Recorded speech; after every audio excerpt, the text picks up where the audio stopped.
Good evening. We're reading another story, let's see, from this book. And the last one for a little bit. Tonight's story is The Sword in the Stone. Once long ago, a young boy lived in a castle in England.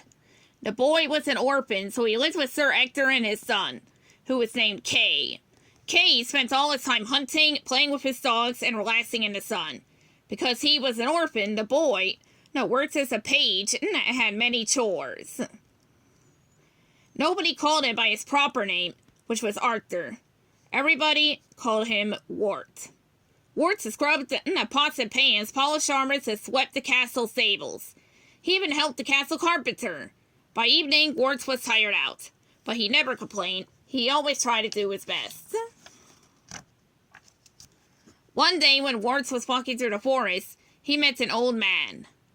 "My name is Merlin," the man said. "I happen to be a wizard." Merlin said that he was going to be Wart's tutor. At the castle, Merlin told Sir Ector and Kay that he would be teaching Wart. Sir Ector and Kay laughed loudly. "You better pack up your bag of tricks and be gone," said Sir Ector. Merlin held up a magic wand and waved it in the air. Snow began to fall inside the great hall.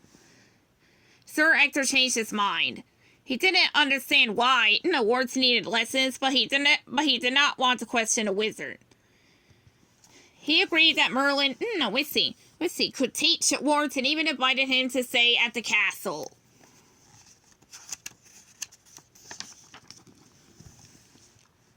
The next day, a knight arrived at Sir Ector's castle.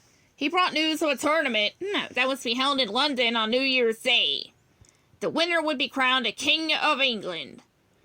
Sir Ector decided that they would travel to London so Kay could compete. Sir Ector thought his son would win. Wart would go too, but only to help Kay. Wart would be his squire. First, Kay had to train, and Wart had to have lessons. Merlin wanted to teach him math, science, and history. Soon, Merlin began Wart's first lesson. He led Wart down to the moat and cast a spell over him.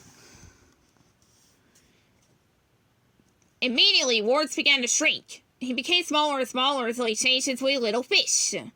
He quickly dove into the moat. Merlin changed into a fish too, and followed Wart into the water. At first, Wart had great fun swimming. Then, Wart swam around a corner and came face to face with a big, scary green fish. The fish tried to catch Wart and chased him around the moat. "Don't panic!" called Merlin. "Use your head, outsmart the big brute!" Wart had an idea. He swam through a chain, and the big fish followed him. It got stuck in one of the links.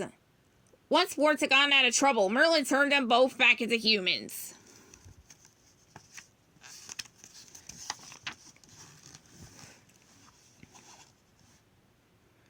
Wart had lessons with Merlin every day. One time, Merlin changed Wart into a squirrel. Jumping from branch to branch and meeting other animals taught Wart about the forces of nature. Another time, Merlin changed him into a bird. As a sparrow, Wart learned about flight. Then they met an evil sorceress. This taught Wart that knowledge was the greatest power and it would help win any battle. With each lesson, Wart grew wiser, but he still didn't understand why he needed lessons. After all, he was just a page.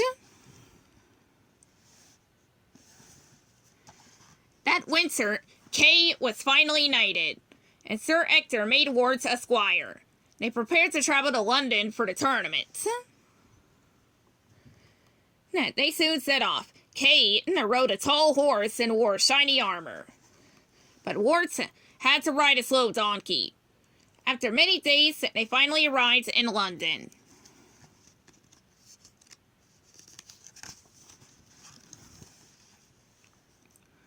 The next day, the tournament began. There were many knights on the field. They all hoped to win the crown and become king. Sir Ector, Kay, and Wart watched the other knights. Kay would compete very soon. Wart helped Kay put on his armor and his shield. Suddenly, Warts realized he had left Kay's sword at the inn they stayed at the night before. Trumpets blared. The next round of the tournament was about to start. You better get it or don't you dare come back, Kay told Warts. Warts ran as fast as he could, but the inn was closed.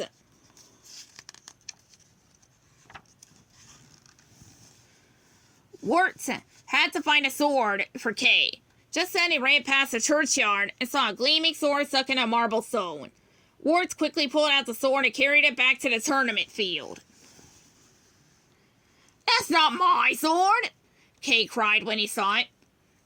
Then Sir Ector noticed that something was written on the sword. Whoso pulleth out this sword of this stone, and rightwise king born of all England, he read aloud. A crowd had gathered around Warts and the sword.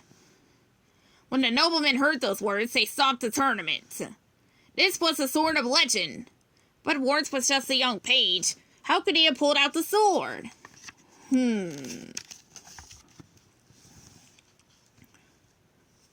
They all went to the churchyard. Warts put the sword back in the stone. Anyone can pull it once it's been pulled, Kay said. He tried, but the sword wouldn't move. Then the nobleman, as he called out to give Warts a chance. Shyly, he approached the stone. With both hands, he took hold of the sword handle and pulled. The sword came free. When the noblemen saw Warts remove the sword, they agreed that it was no mistake. Long live the king! The crowd cheered, but they wondered how young Warts could rule. After all, kings needed to be wise. Luckily, Merlin had known all along that Warts would become king. His lessons had been to prepare Warts to rule. Because of that, Warts was just as wise as any king. So Warts was crowned. He became a great ruler, known forever after as King Arthur. The end.